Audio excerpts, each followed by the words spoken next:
What's up, guys? It's 3 in the morning, and I know what you guys are thinking. Well, Pac, if it's 3 in the morning, why don't you just go to bed? I'll tell you why. It's because if I went to bed, I'd wake up tomorrow morning thinking, I have to talk about Captain Marvel today. And I don't want to start my day off like that, so let's get this crap out of the way right now.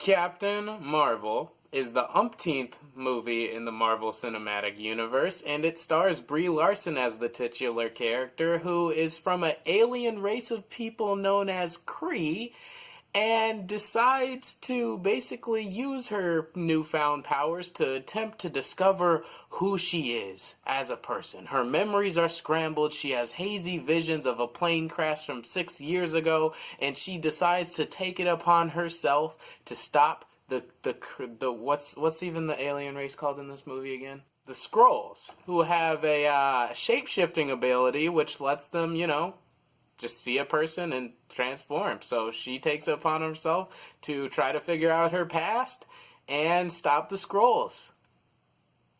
I don't like this movie. So in case you weren't aware, Brie Larson and Marvel Studios as a whole were under a lot of controversy after Brie Larson had some particularly interesting political statements in several of her interviews leading up to the press release of this movie. I do not need a 40-year-old white dude to tell me what didn't work for him about A Wrinkle in Time. It wasn't made for him. She was called a whole lot of different names by internet, not just trolls, but people that just weren't so down with their Marvel stars getting more political in their interviews. So its Rotten Tomatoes score very much dipped in anticipation as far as how much viewers wanted to see it before the movie even came out. It was clear from the marketing that this is an overly feminist movie, not unlike Wonder Woman, but unlike Wonder Woman didn't have to shove in your face that it was Wonder Woman's a feminist icon and that the movie would be girl power inspiring. You just knew it from the trailer. In this movie, even from the trailer, they make sure they let you know exactly what you're walking into. But they don't exactly let you know what you're walking into. This film is an absolute mess from start to finish.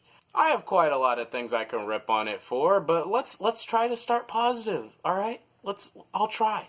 The movie takes place in the 90s, so they have a lot of 90s humor that only, people of a certain age, such as myself, would be able to understand. These jokes are spread out a little too thin and far in between, but at least they're there, and every time they happened, it got a good laugh out of me. When you have a superhero-like period piece that takes place in a certain time and they stay true to it the best they can, you'll come across some pretty humorous scenarios, so it was fun seeing those type of jokes unfold. The trailers insinuate that this movie will be somewhat of a buddy cop movie between Brie Larson's character and Sam Jackson's Nick Fury, and I thought the two had pretty good chemistry overall. Not bad. It was fun seeing them interact. We're mostly used to seeing Nick Fury be somewhat of a lone ranger figure, so seeing him collab in like a close and a more substantial role was actually pretty fun to see. That being said, I didn't at all like what they did with Nick Fury in this movie, but more on that later. Oh boy, let's start talking about the cons. First of all, this movie is overtly feminist, for no apparent reason whatsoever. Feminist, not in the correct definition, not in the sense that women should be equal to men, but feminist in the fact that they have to take it upon themselves to actively male shame in random bits of dialogue that have nothing to do with the plot. There's so many throwaway lines of dialogue that just male shame for no reason and let the dudes in the theater know, uh-oh, you're watching a girls' movie. It was Jessica Jones levels of cringe, where it's like, okay, I get it. You can have a strong female character in a movie like this and have it be girl power inspiring, have it be feminist, but you don't have to go out of your way to shame men for being men in the process. There's so many cringy generic lines that it's like, okay, what are you guys doing here? Why are you doing this? Which is mighty unfortunate, because when does Marvel get overly political? The second thing that's wrong with this movie is Brie Larson herself. Brie Larson's Captain Marvel sucks. She's not funny. She's not charismatic. She has no arc in this movie. She doesn't feel like she matters. She feels like she matters in the short term of things because as the third of this movie unfolds and you see, wow, this character is broken. She could definitely toss hands with Thanos, I think. So you like her for her powers, but you don't care for her as an individual character. Which is really odd because I know Brie Larson is a good actress. I haven't seen all of Room, but she got nominated for an Oscar just a couple years ago, but she feels so out of place in this movie. She doesn't feel like she's a natural fit for an action star. It's just something about her line delivery in this movie. She always sounds bored or like she's trying too hard. None of the performances in particular are anything to write home about, although I did enjoy Ben Mickelson as the head Skrull. He started out as a generic general guy of the alien Skrulls, but he ended up getting most of the laughs from the movie, at least from me. This movie is also written terribly. There's so many scenes where characters, instead of having natural conversations and natural banter, they just exposit. They just tell each other what they need to do in this mission to go on with the plot, and they're just speaking to the audience. There's no character interaction in this movie. When the action's going down, and even when characters are just standing in a circle talking about what to do next, there's always that cheeky Marvel humor that you've come to expect. But in this movie, it's just so flat. So when you have actors with no charisma that aren't given anything good to say, who constantly just bicker and go on about what they're supposed to do next for the sake of the plot, you have an extremely boring movie. Which is really weird because I feel like if I'm supposed to do absolutely nothing in a Marvel movie, I'm supposed to laugh every now and then. The action sucks. There's barely any of it to go around. If you've seen the trailers, you've seen basically all the action sequences that are featured in this movie. There's no exciting choreography, there's tons of shaky cam, and you don't even care what's going on because, again, you barely spend time with these characters and you just don't care about them. This is the first movie I've watched in so long that's failed the snack test. If you're new to my channel and you don't know what the snack test is, it's basically when I go into a movie, I bring a snack. When the movie shows me something exciting, something I'm like, you know what, that's pretty cool, I open my snack. I went into this movie with my Skittles Bright Sides. I didn't get to eat my Skittles Bright Sides. All around me are familiar faces, worn out places. That's a problem.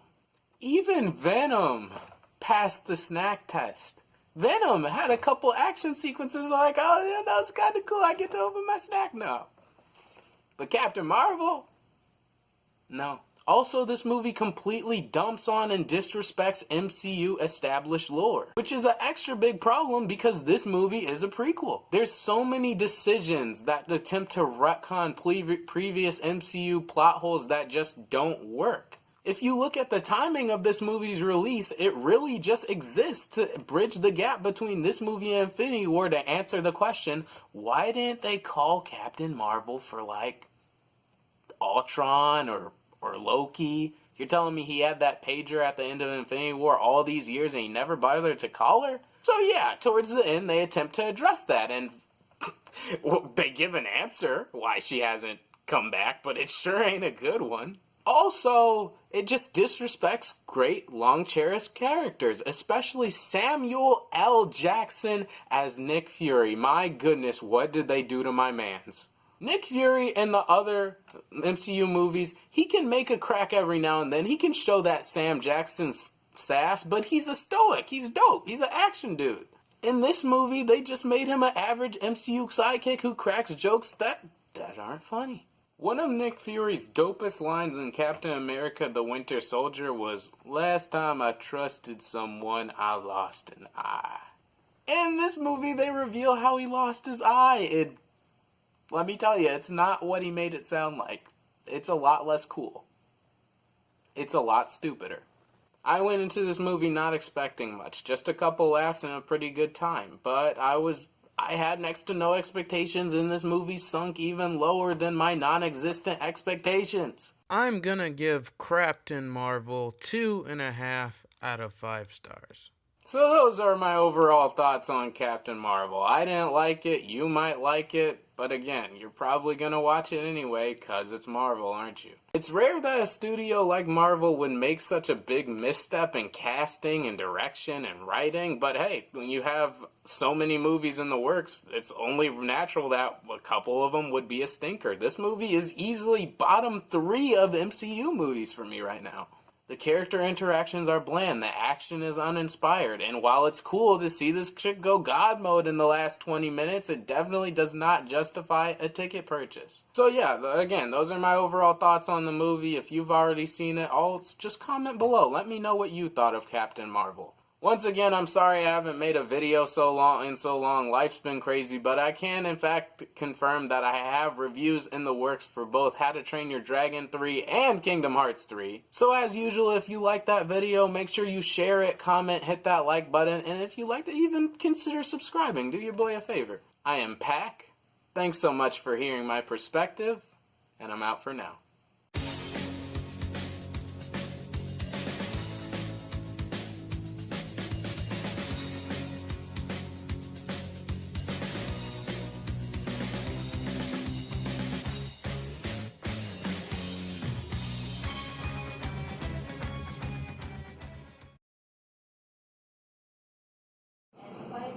It don't even tie into Endgame. You can go into Avengers 4 without even having seen this movie and be completely fine. This movie don't even matter. God dang.